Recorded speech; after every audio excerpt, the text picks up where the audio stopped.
Topic है iterative constructs.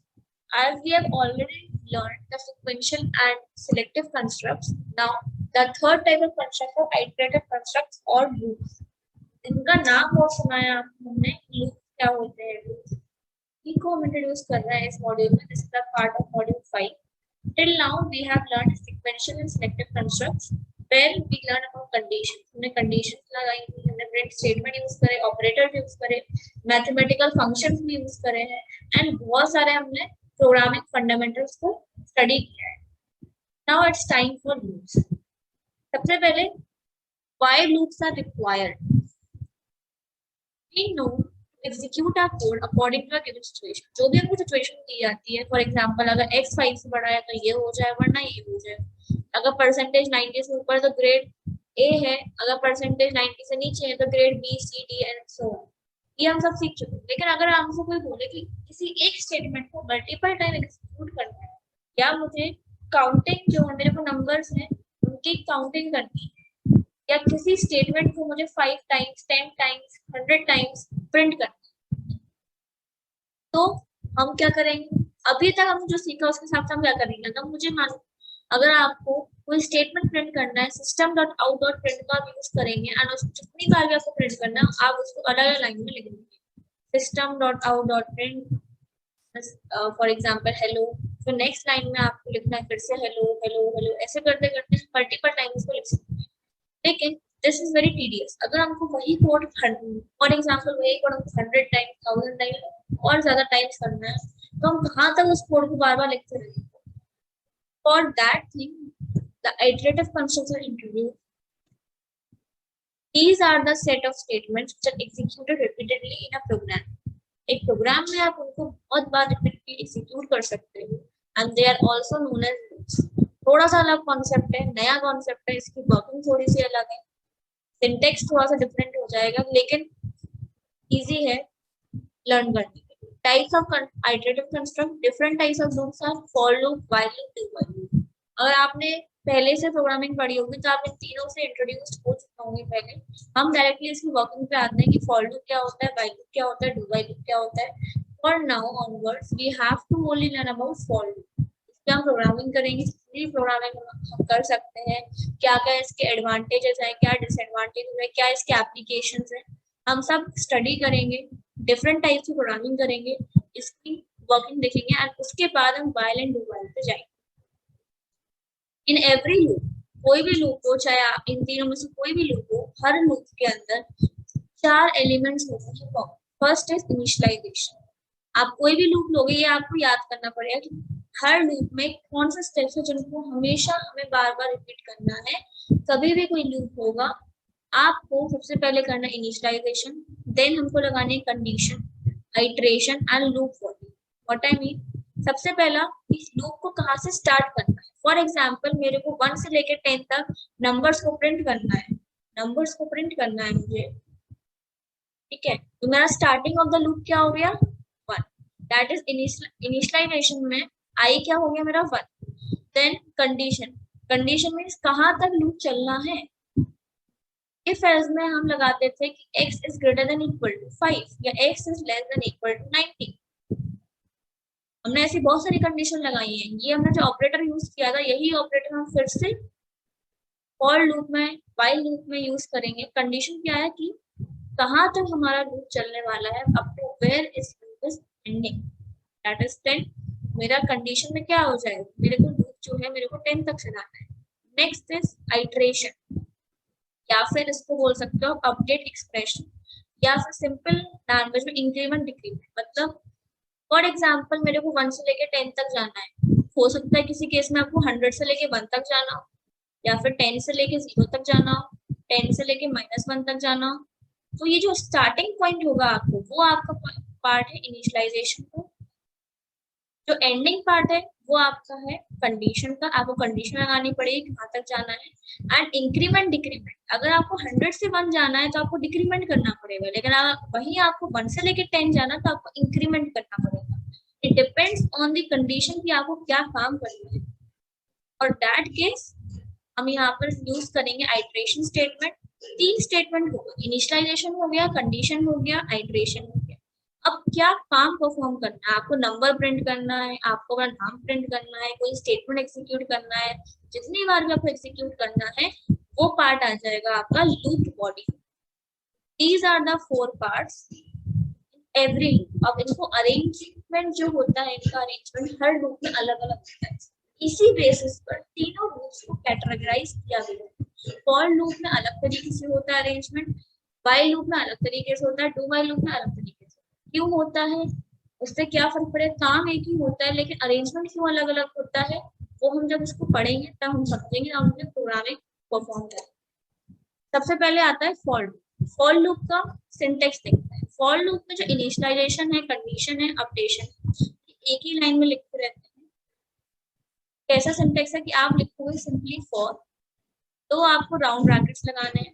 सबसे पहले initialization followed by semicolon, then condition followed by semicolon and then iteration. जैसे if else में हम कर्ली ब्रेसेस लगाते थे, opening and closing curly braces, इसके अंदर आप अपना स्टेटमेंट लिखते थे। Similarly in for loop also we have to apply curly braces, जहां पर हम अपनी लूप बॉडी को लिखेंगे। And similarly as in multiple if else, only one statement will be executed if you have not applied the curly braces. For example, अगर मैं ये चाहूँ कि मुझे इनको skip करना है, तो मैं ये भी कर सकती हूँ यहाँ पर भी, जैसे हम if else में करते थे, लेकिन only for one statement. अगर आपको सिर्फ one statement लिखना है तभी आप उनको skip कर सकते हो, अदरवाइज वरना आपको curly braces लगाने पड़ेंगे, just like the if else. This is the syntax of for loop. Loop body इसके अंदर आ जाएगी। बस इस चीज में इसका ध्यान रखना है कि आप फॉर लूप में जो भी पास करो, यहाँ पर 2 सेमीकोलन जरूर लगाने हैं, दिस मैंडेटरी। हो सकता है आप कंडीशन कहीं और प्लेस कर दो, ये कहीं और प्लेस कर दो, आइटरेशन एंड इनिशियलाइजेशन हो सकता है बाहर कर दो, i इक्वल टू 1, लेकिन आपको सेमीकोलन हमेशा लगाना है। अगर आप सेमीकोलन स्किप कर दो, अगर आपको आउटपुट्स में भी सेमीकोलन स्किप मिलते हैं, that it is an error. और हम इस पर बेस्ड आउटपुट्स भी करेंगे। वर्किंग स्टार्ट, सबसे पहले होता है इनिशियलाइजेशन। वर्किंग सबसे पहले क्या होता है, जब कंपाइलर इस स्टेटमेंट को देखेगा तो वो कैसे वर्क करेगा, कैसे इस लूप को एग्जीक्यूट करेगा और समझेगा वो कि भाई आपको करना क्या है, उसको कैसे काम करना है। सबसे पहले वो जाएगा इनिशियलाइजेशन, मैंने डायग्राम भी बनाया है यहाँ पे। सबसे पहले हो गया इनिशियलाइजेशन, उसके बाद हो गया कंडीशन पे। Second step is condition. अगर कंडीशन ट्रू होती है तो वो जाएगा डायरेक्ट लूप बॉडी पे, अगर कंडीशन ट्रू है देन हो गया लूप बॉडी पे। लूप बॉडी खत्म करके वो जाएगा अपडेट काउंट, मतलब कि अपडेशन होगा, आइटरेशन होगा यहाँ पर, and then after that it will again check the condition. If it is true, then it will again run the body of the loop. Otherwise, the program will stop. और you can say कि जो भी statement बाहर लिखे हैं loop के, वहां पर कंट्रोल चलाएगा, जो control will go outside the loop. कहना क्या चाह रही हूँ मैं, सिर्फ इतना सा कहना है कि पहले first step is this initialization, then condition. Condition अगर ट्रू होगी तो ही लूप बॉडी एग्जीक्यूट होगी, जैसे ही कंडीशन फॉल्स होगी लूप बॉडी, लूप खत्म हो जाएगा, लूप का कंट्रोल खत्म हो जाएगा। थर्ड स्टेप होगा अपडेट काउंटर, आइटरेशन होगा। आपका i प्लस प्लस है, i माइनस माइनस है। अब इसकी वर्किंग तब समझ आएगी और अच्छे से, तब मैं इसके एग्जाम्पल के साथ बताऊंगी। ये एग्जाम्पल है फॉर लूप की डेफिनेशन भी, अगर आपको फॉर लूप की डेफिनेशन आता तब भी लिख सकते हो। तीनों चीजें मैं तीनों चीजें एक्सप्लेन कर सकती हूँ। सिंपल डेफिनेशन है कि it is used to execute the set of statement repeatedly. It is used when we know the number of iterations, how many times loop will execute. In here, the 3 elements initialization, condition and iteration are placed together. तो ये मैंने एक question दिया है, छोटा सा example है। यहाँ पे इनिशियलाइजेशन हो रहा है, कंडीशन लिखी हुई है, आइटरेशन लिखा हुआ है, लूप बॉडी लिखी हुई है। इसकी वर्किंग कैसे होगी, सबसे पहले होगा i is equal to 1 initialize, then वो जाएगा कंडीशन पे। कंडीशन क्या है, i is less than equal to 5। क्या i मेरा 5 से छोटा है, उसके बराबर है, हाँ है, तो कंडीशन क्या हो गई, ट्रू हो गई। देन वो जाएगा लूप बॉडी पे। लूप बॉडी में क्या लिखा हुआ है, system dot out dot println hello, तो क्या प्रिंट होगा, हेलो। जैसे ही लूप बॉडी एग्जीक्यूट हुई, कहां पर गया, आइटरेशन पे। आइटरेशन में क्या हुआ, i प्लस प्लस, तो i की वैल्यू क्या थी, 1। आफ्टर दैट आई हो गया 2, फिर से वो क्या कहाँ पर जाएगा, कंडीशन पे, कंडीशन चेक हुई क्या आई 5 से छोटा है मेरा, मतलब 2 क्या 5 से छोटा है, yes it is smaller than 5, condition true हो जाएगी, देन अगेन लूप बॉडी, तो फिर से हेलो प्रिंट हो जाएगा। तो मुझे एक ही स्टेटमेंट को बार बार एग्जीक्यूट करने के लिए बार बार उसको लिखना नहीं पड़ा, मैंने एक ही बार लिखा लूप बॉडी के अंदर एंड बार बार मेरा वही स्टेटमेंट प्रिंट हो रहा है जितनी बार भी मैं चाहती हूँ। यहाँ मैंने 5 टाइम्स लिखा है, मैंने एंडिंग पॉइंट दिया है 5, स्टार्टिंग पॉइंट दिया है 1, और मैं चाहती हूँ 1 से लेके 5 तक जाए इंक्रीमेंट, इसमें मैंने लिखा आई प्लस प्लस एंड जो भी मैंने लूप बॉडी में पास किया है वो एग्जीक्यूट होता रहेगा ऐसे ही। आई की वैल्यू 2 थी, फिर आई की जैसे ही लूप बॉडी एग्जीक्यूट होगी आई की वैल्यू 3 हो जाएगी। एक टेबल बना लेते हैं इसके लिए। अब आपको ड्राइविंग करना पड़ेगा हमेशा, कभी भी आपको लूप दिया आपको उसकी एक्सप्रेशन समझनी है, ऐसे ही टेबल बनाना है। आई की वैल्यू एक कॉलम बनाया मैंने आई के लिए, एक कॉलम बनाया मैंने आउटपुट के लिए, ठीक है, एक कॉलम बना लेती हूँ मैं कंडीशन के लिए, ठीक है। आई 1 था, फिर 2 हो गया था, हम 2 पे आ गए थे, आउटपुट क्या हो गया था हमारा, 2 बार हेलो प्रिंट हो गया था अलग अलग लाइन में।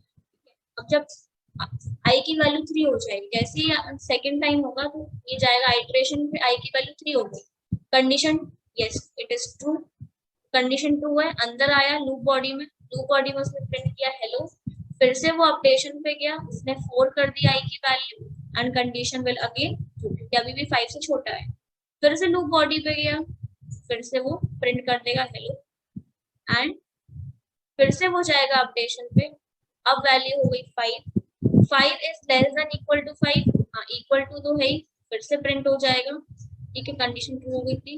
अब फिर से जाएगा अपडेशन पे, आई की वैल्यू हो जाएगी 6, now it will check the condition, क्या 6 is less than equal to 5, no it is not, condition is not true, तब जाकर वो आएगा लूप से बाहर। ऐसा क्वेश्चन हमेशा आपसे पूछा जाता है कि after the execution of loop what will the value of I, it is not 5 it is 6, it is not 5, क्योंकि 6 होगा तभी तो वो लूप से बाहर आएगा, तभी तो कंडीशन फॉल्स होगी। This is the working of for loop. I hope और नेक्स्ट वीडियो में हम इसका एक प्रोग्राम भी डिस्कस करेंगे, बेसिक प्रोग्राम जहाँ पर हम नेचुरल नंबर्स को प्रिंट करेंगे अब फ्रॉम 1 से लेकर 10 तक। That's in this video. This is another one example, यहाँ पे मैंने इनिशियलाइजेशन लिया है, कंडीशन लिया है, आइट्रेशन लिया है, इंक्रीमेंट किया, वही चीज है जो मैं आपको समझा, इस डायग्राम को आप और इजीली समझ सकते हो फॉर लूप।